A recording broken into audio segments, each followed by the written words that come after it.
നാളത്തെ പ്രൊമോയിലെ ക്യാപ്റ്റൻസി ടാസ്കിൽ അവസാനം എന്തോ ഒരു ഞെട്ടിക്കുന്ന ഒരു സംഭവം അവിടെ നടന്നിട്ടുണ്ട്. അതാണ് എല്ലാവരും കണ്ണുമിഴിച്ച് നോക്കി നിൽക്കുന്നത്. നാളെ വീട്ടിൽ നടക്കാൻ പോകുന്നത് ക്യാപ്റ്റൻസി ടാസ്ക്കാണ്. ക്യാപ്റ്റൻസി ടാസ്കിൽ മത്സരിക്കേണ്ടവരെ ഓൾറെഡി അവർ സെലക്ട് ചെയ്തിട്ടുണ്ട്. ശരത്ത്, ബിന്നി, ശൈത്യ ഇവർ 3 പേരുമാണ് മത്സരിക്കുന്നത്. മത്സരം നടക്കുന്നത് ഗാർഡൻ ഏരിയയിലാണ്. ഗാർഡൻ ഏരിയയിൽ 3 സർക്കിളുണ്ട്. ആ 3 സർക്കിളിൽ ഓരോരുത്തരുടെയും പേര് എഴുതിയിട്ടുണ്ട്. മാത്രമല്ല അവിടെ കോഴിയുടെ ഒരു ഹെൽമെറ്റും കുഞ്ഞിക്കോഴിയുടെ രൂപത്തിലുള്ള പാവകളുമുണ്ട്. 5-6 പാവകളുണ്ട്.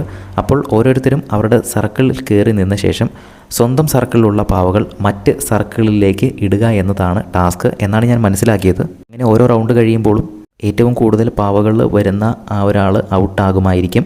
3 പേരേ ഉള്ളൂ. അതിൽ 2 റൗണ്ടായിട്ട് നടത്തിയായിരിക്കും ക്യാപ്റ്റനെ തിരഞ്ഞെടുക്കുന്നത്. അവസാനം ബിന്നിയും ശൈത്യയും കൂടെ പാവകളെ അങ്ങോട്ടും ഇങ്ങോട്ടും കൈ പിടിച്ച് അവരിങ്ങോട്ട് തള്ളുന്നത് പോലെയാണ് കാണിച്ചിരിക്കുന്നത്. അതേ സമയത്ത് തന്നെ എന്തോ ഒരു വലിയൊരു അവർ വീഴുന്നതാണോ തരത്തിൽ എന്തോ ഒരു ഇൻസിഡൻറ്റ് അവിടെ നടക്കുന്നുണ്ട്. അപ്പോഴാണ് എല്ലാവരും കണ്ണുമിഴിച്ച് നോക്കി നിൽക്കുന്നത്. എല്ലാ ദിവസവും ആദ്യം തന്നെ പ്രൊമോ അപ്ഡേറ്റ് ലഭിക്കുന്നതിനായിട്ട് നമ്മുടെ ചാനലൊന്ന് സബ്സ്ക്രൈബ് ചെയ്യുക. Video ഇഷ്ടപ്പെട്ടാലൊന്ന് like